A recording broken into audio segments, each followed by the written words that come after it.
Il y a des rapports serrés entre ces deux Absolument. sortes de cas. Absolument. Oui, oui, mais alors, en effet, Sellois disait tout à l'heure que la base, d'une certaine façon, de la construction européenne des États, c'est la délimitation des territoires. Hein, bon. Et on pourrait passer très longtemps là-dessus, bon. Pour montrer au fond à la fois à quel point le territoire est une puissante réalité matérielle dont on ne se débarrasse pas comme ça à volonté. Bon. Et en même temps, tous les problèmes que ça pose, toutes les contradictions que ça recouvre. Bon. Pour revenir une seconde à la question des minorités, une immense partie des problèmes de minorité résulte aujourd'hui, que ce soit en Hongrie ou en Slovaquie dont tu parlais tout à l'heure, ou bien en Afrique ou dans d'autres régions du monde, du fait que les tracés de frontières engendrés par la notion d'identité nationale telle qu'elle s'est cristallisée en Europe au XIXe siècle, cherche à faire coïncider les démarcations linguistiques, culturelles, religieuses, politiques, etc. Bon. Or, en réalité, aucune de ces façons de classer d'identifier les populations ne coïncide exactement avec les autres. Bon. Mais tout ceci étant dit, ce que tu signales, effectivement, c'est une sorte de grand renversement de situation dont nous sommes les témoins aujourd'hui. Bon. On pourrait dire d'abord que au fond, on pourrait le lire à deux niveaux. On pourrait dire d'abord, la priorité s'est inversée entre les phénomènes de territorialisation, de fixation de territoire et d'implantation, je dirais, des institutions de pouvoir sur des territoires donnés, et puis d'autre part les phénomènes de circulation, voyage, migration, transport. Bon. Naturellement, ça ne va pas sans heurts. Bon. Et puis ça attire tout de suite notre attention sur le fait que tout ne circule pas aussi facile, avec le même degré de facilité. Bon. Il y a une espèce de grand mythe qui est en train de se construire, qui est le mythe de la mobilité universelle, et force est de constater que les marchandises circulent beaucoup plus facilement que les hommes, et que à l'intérieur et que parmi les hommes ou les femmes, certains circulent beaucoup plus facilement que d'autres. Bon. Donc en réalité, c'est le lieu de nouvelles contradictions. Mais le fait de changer de point de vue comme ça projette une lumière nouvelle, extraordinairement frappante, sur au fond les réalités du monde dans lequel nous vivons. Moi j'ai préfacé, pardon de parler toujours de moi, mais c'est plus facile pour évoquer mes souvenirs.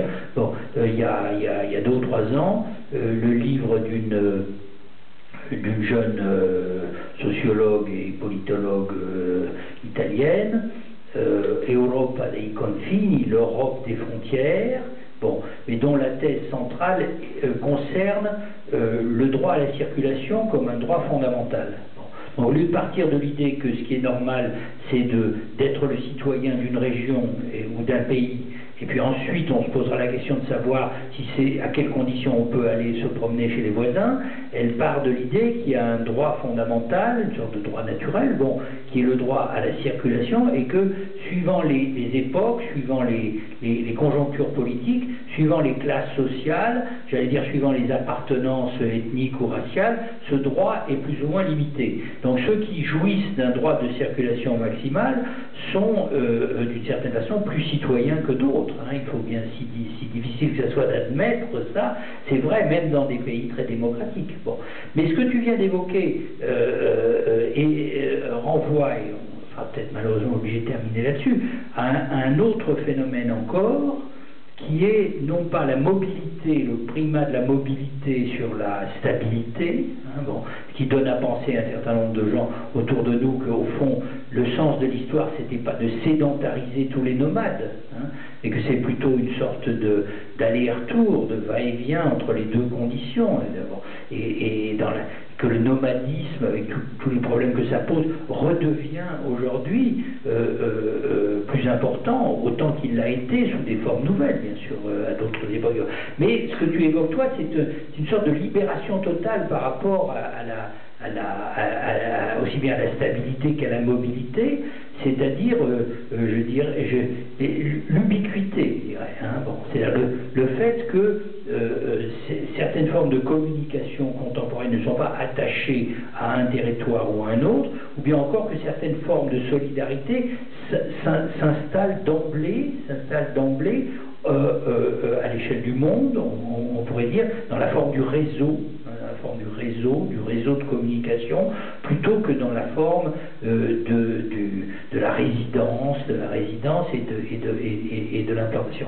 Alors naturellement, le symbole par excellence de ça, bon, une banalité de le dire, c'est la toile, hein, et ce qui est très intéressant, je trouve, c'est de s'apercevoir que à l'intérieur du grand mythe, au fond, de la communication universelle et instantanée, détachée de tout lieu, bon, qui correspond bien sûr à des réalités technologiques, bon, les choses quand même se compliquent à nouveau, il y a de nouveau du conflit, il y a de nouveau des limitations, il y a d'autres genres de frontières, hein, il y a d'autres genres de frontières. D'abord, il y a des frontières de langue, hein, plus importantes que jamais, même si l'anglais tend à devenir une sorte de moyen de communication universel, c'est pas pour autant que tout passe dans cette langue.